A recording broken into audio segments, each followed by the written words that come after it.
बिस्मिल्लाहिर्रहमानिर्रहीम। अस्सलाम वालेकुम। मेरा नाम है नवीद शेख और आप देख रहे हैं मेरा यूट्यूब चैनल। इमरान खान के हाथ से खेल निकल चुका है और अब ये सिर्फ टीवी पर बैठे हुए एंकर्स नहीं, जो इमरान खान की अपनी पार्टी में मौजूद लोग हैं वो ये समझना शुरू हो चुके हैं।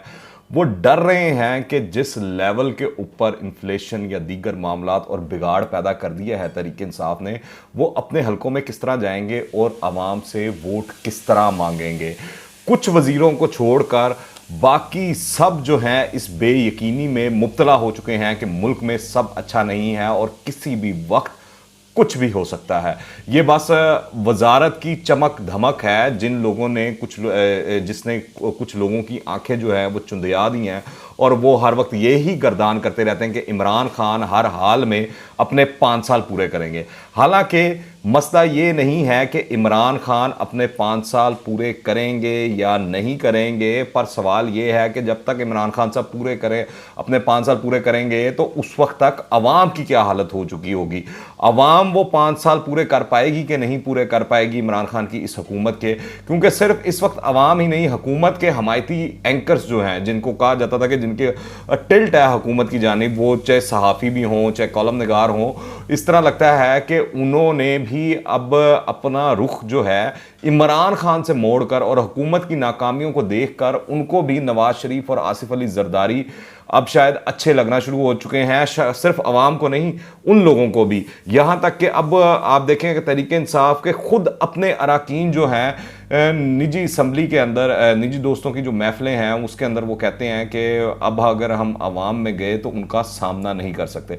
फिर मौजूदा हुकूमत में हुकूमत और इस्टेब्लिशमेंट का जो एक पेज है वो भी दिखाई देता है कि कहीं गुम हो गया है और दोनों तरफ से बदएतमादी बढ़ रही है। DGISI वाला मामला हो या हालिया जो दीगर मामलात हैं उसके अंदर कहा जा रहा है कि अब ये वो सेम पेज वाले मामलात नहीं रहे, क्योंकि जिस तरह बलूचिस्तान के अंदर जाम कमाल साहब को हटाया गया और ये वो सारे मामलात हुए, उसके बाद भी ये कहानियां शुरू हो चुकी थी, चीज़ें शुरू हो चुकी थी। आप देखें हालिया दिनों में जो कौमी असम्बली से 2 बिलों में हुकूमत को पसपाई और इंतखाबी इस्लाहात के लिए पार्लियामेंट के मुश्तरका इजलास को जो वो मौखर किया गया है, वो इस चीज़ को जाहिर करता है कि हुकूमत और उनकी इत्तेहादी जमातों की सफ़ों में भी मुख्तलिफ अमूर पर काफ़ी मसाइल मौजूद हैं जो कानून साजी से रोकने का सबब बन रही हैं। इमरान खान के दिए गए ज़ोराने में आप देखें सिर्फ 70 से 75 लोग हैं, बल्कि कहा जा रहा है एग्जैक्ट अगर मैं बात करूं तो 75 अरकान मौजूद थे। इस खबर ने, आप अंदाज़ा लगाएं, जो इक़्तिदार के ईमान थे उनके अंदर थरथली मचा दी थी, वक्त डाल दिया था, क्योंकि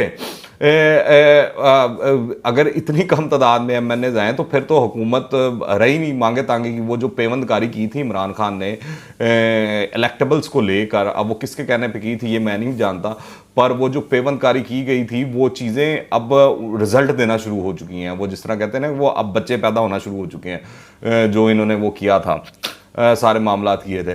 तो अब जो एक्सक्यूज मी, जो मुख्तलिफ MNAs हैं उनसे रात के अंधेरे में जो है इमरान खान साहब की जानिब से मुलाकातें भी की गई हैं, ये भी इतलात आई हैं, चीज़ें आई हैं सामने। क्योंकि गुज़िश्ता कई हफ्तों से आप देखें कौमी असम्बली के इजलास में महज इस वजह से जो है वो मौखर हो जाते हैं कि हुकूमती बेंचों पर कोरम जो है वो पूरा नहीं होता। 86 के करीब अरकान जो हैं वो मौजूद ही नहीं होते। आप देख लें अमर लियाकत, वो जो ट्विटर के ऊपर लगे हुए हैं सारा कुछ, और इस तरह दीगर कई लोग हैं जो खुलकर सामने नहीं आ रहे, पर वो इस वक्त हुकूमत की पॉलिसीज़ और मामला से इख्तलाफ कर रहे हैं। अब लोग तो सवाल कर रहे हैं कि कोई तो ताकत थी इस तरह की कि जो पहले अरकान को हाजिर कर देती थी। आप देखें सेनेट इलेक्शन के अंदर वो बंदे पूरे भी नहीं होते थे, फिर भी हुकूमत जो है चेयरमैन सेनेट मुंतखब करवा लेती थी, और ये सारे मामला सबकी आंखों के सामने हैं। और फिर हुकूमत कानून साजी के लिए आप देखें कि तरले मिनतों पर उतर आई है कि असद कैसर जो हैं वो शहबाज शरीफ साहब को कह रहे हैं, दरख्वास्त करते हैं बेसिकली, कि जो खबर रिपोर्ट हुई है कि दरख्वास्त की गई है कि अपोजिशन जो है ताउन करे इन बिलों को पास करवाने में और कानून साजी के लिए। तो अब ये वही इमरान खान है, आप सबको मालूम है कि जो उनसे हाथ नहीं मिलाना चाहते, जो उनकी शक्ल नहीं देखना चाहते, और वो बताते हैं कि इखलाकियात क्या होती हैं और सियासत क्या होती है, और सियासत में आप इस तरह जो करप्ट तोला है उसके साथ नहीं मिलकर चल सकते और ना बैठ सकते हैं। अब पता नहीं कौन सी वो चीज़ें उनके पास आ गई हैं और कौन सी तौजीहात सामने आ गई हैं कि उन्होंने अब शहबाज शरीफ की तरफ अपना हाथ बढ़ा दिया है। अब पता नहीं वो सादिक हो गए हैं कि अमीन हो गए हैं, या पता नहीं फिर इमरान खान सादिक और अमीन नहीं रहे, जो उन्होंने शहबाज शरीफ की जानिब जो है मदद के लिए हाथ बढ़ा दिया है। अब देखते हैं किस तरह चलते हैं मामला, पर इमरान खान यकीनी तौर पर इस मामले में अब पीछे हट चुके हैं। पार्लियामेंट का जो मुश्तरका इजलास है उसका इल्तवा जो है वो एक अहम इशारा है। इसका मतलब ये है कि हुकूमत इस मुश्तरका इजलास से जो उम्मीदें लगाए बैठी थी वो पूरी नहीं हो रही हैं। यूँ 3 साल में ये पहली दफ़ा है कि आप देखें अपोजिशन हुकूमत को किसी भी महाज पर शिकस्त देने में काबिल हो चुकी है, और वो जो है कामयाब भी हो चुकी है। और अब लग रहा है कि अगला हमला जो होगा अपोजिशन की जानिब से वो चेयरमैन सेनेट के ऊपर होगा। फिर शहबाज शरीफ, बिलावल भुट्टो और मौलाना फजलुर रहमान के आपसी राब्ते जो हैं वो बढ़ते जा रहे हैं। कल भी बिलावल की मौलाना से मुलाकात हुई, वो उनकी रिहाइशगाह पर मिलने गए, बड़े वो वादे बूदे और वो सारी कहानियाँ जो चलती हैं वो दोबारा से हुई। और अपोजिशन का आप देखें इस तरह मुतहरक हो जाना और एक दूसरे से मिल जाना भी एक गैर मामूली बात है। कल तक ये एक दूसरे की शक्लें नहीं देखना चाहते थे, अब साथ मिल बैठे हैं। कोई ना कोई चीज़ तो होगी, कोई ना कोई तो ताकत होगी जिसने इनको इकट्ठा कर दिया है।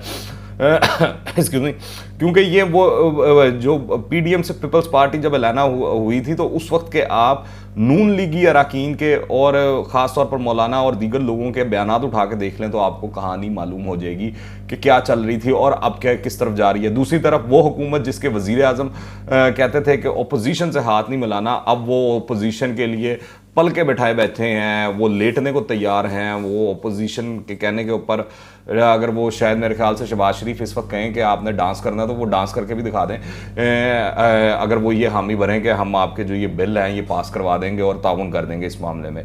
दरअसल हुकूमत जो है अब भीख मांगने पर आ गई अपोजिशन से ताउन की इन बिलों के मामले में। जिस तरह हुकूमत की आप देखें ये हालत हो चुकी हो कि ब्यूरो ऑफ स्टैटिस्टिक्स को महंगाई के अदाद शुमार जारी करने से रोक दिया जाए ताकि आवाम के सामने ये सच सामने ना आए कि कितनी महंगाई हो रही है और किस अजाब को वो झील रहे हैं। तो उस हुकूमत के अरकान और वज़रा तो लोगों में जाने से डरेंगे ही, और ये वाली चीज़ें सामने आएंगी जो अभी आपके सामने आ रही हैं, और वो कोशिश करेंगे किसी ना किसी तरह हुकूमत से सेट असाइड किया जाए अपने आप को। इस हवाले से अजहर जावेद साहब हैं, उन्होंने ट्वीट्स भी की, कामरान शाहिद के प्रोग्राम में भी बड़े वाज़ेह अल्फाज में बताया कि बहुत से हुकूमती MNAs और कई वज़रा भी इस वक्त कोशिश कर रहे हैं कि लंदन राब्ते बढ़ाए जाएँ, ख़ासतौर पर नवाज शरीफ के साथ। और इसी तरह हर कोई अपनी अपनी बिसात के मुताबिक, ख़ास तौर पर जो इलेक्टेबल्स PTI के अंदर शामिल हैं, वो सोच रहे हैं कि अगले 2023 के इलेक्शन से पहले वो अपना कोई PTI से हटकर बंदोबस्त कर लें, क्योंकि दिखाई देना शुरू हो चुका है कि PTI अब एक डूबता हुआ जहाज़ है और उससे अब वो लोग निकलना शुरू हो चुके हैं और छलांगे मारना शुरू हो चुके हैं। आप देखें तकरीबन 3.5 साल में कोई एक फैसला भी ऐसा नहीं हुआ जिससे आवाम को कोई भी सुख का सांस मिल सके। बस एक ही गर्दान जारी है, हमें मईशत बहुत तबाह हाल मिली, करप्शन ने मुल्क को तबाह कर दिया, ख़जाना खाली था। ऐसी बातें आप देखें कोई शुरू के 3-4 महीने हो या 6 महीने हो या कम से कम साल हो तो लोग बर्दाश्त कर लेते हैं, पर आप हर साल, हर महीने, हर दिन एक ही बात कर रहे हो तो वो मजाक बन जाता है। अगर मईशत ख़राब मिली थी तो उसको संवारना किससे था, उसको बेहतर किसने करना था। और इमरान खान साहब ने जब इलेक्शन से पहले जो दावे किया करते थे, जो वादे किया करते थे, जो बड़ी बड़ी बातें किया करते थे, वो क्या उन्होंने ये बता के कहा था कि अगर मुझे मुल्क इस हालत में मिलेगा तो ठीक करूँगा, अगर वो इस हालत में हुआ तो मैं नहीं ठीक कर सकता। तो ये इमरान खान साहब को पहले बताना चाहिए था, पहले करना चाहिए था। और जो जो उन्होंने बयानात दिए, जो जो बातें की हैं, अब एक एक कर इमरान खान के आगे आ रही हैं।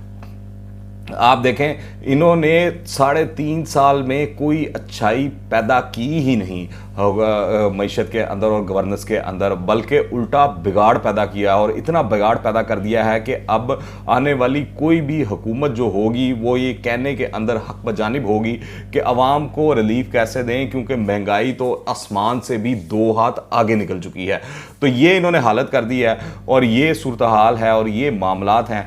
पर इमरान खान लगता है कि अब घबराना शुरू हो चुके हैं। पहले तो सिर्फ आवाम ही घबरा रही थी, अब इमरान खान भी घबरा रहे हैं, उनके इर्द गिर्द वुज़रा भी घबरा रहे हैं और उनकी पार्टी भी घबरा रही है। यहाँ तक कि कल इमरान खान ने अपने इर्द गिर्द लोगों को ये तसल्ली और तशफ़ी भी दी कि मुश्किल वक्त है, आप डटे रहें, खड़े रहें, इंशाल्लाह बेहतरी आएगी। ये हिम्मत बढ़ाने की कोशिश की, पर लगता नहीं है कि मामलात बेहतरी की तरफ जाएंगे। जो दिखाई दे रहा है, जो वाफकान हाल कह रहे हैं, वो यही कह रहे हैं कि अर्ली इलेक्शन होगा या फिर देखते हैं जो भी होगा, जो भी मामला होगा। पर हुकूमत के ऊपर अब जो है वार ऑपोजिशन ही करेगी और ऑपोजिशन एक सिंगल पॉइंट एजेंडे पर यकजा हो चुकी है कि अब उन्होंने सिर्फ इमरान खान पर बात करनी है और इमरान खान के ख़िलाफ़ ही काम करना है और बाकी तमाम चीज़ें जो हैं वो सेट असाइड कर दी गई हैं। तो ये एक बड़ी पेशरफ्त है, देखते हैं हालात किस तरफ जाते हैं और क्या मामलात होते हैं। दिसंबर का महीना इस हवाले से काफ़ी अहम करार दिया जा रहा है और ये भी कुछ लोग तो अब तारीखें देना शुरू हो चुके हैं कि मार्च के महीने के अंदर शायद या अप्रैल के अंदर जो है चीज़ें बदल जाएँ और तब्दीलियाँ आ जाएँ। आप इस हवाले से क्या राय रखते हैं, नीचे कमेंट्स में लाजमी बताइएगा। और अगर आपने अभी तक इस चैनल को सब्सक्राइब नहीं किया तो इस चैनल को सब्सक्राइब कर लें और ये जो बेल आइकॉन है इसको लाजमी प्रेस कर लें। दुआ में याद रखिएगा। अंटिल द नेक्स्ट टाइम, अल्लाह हाफिज़।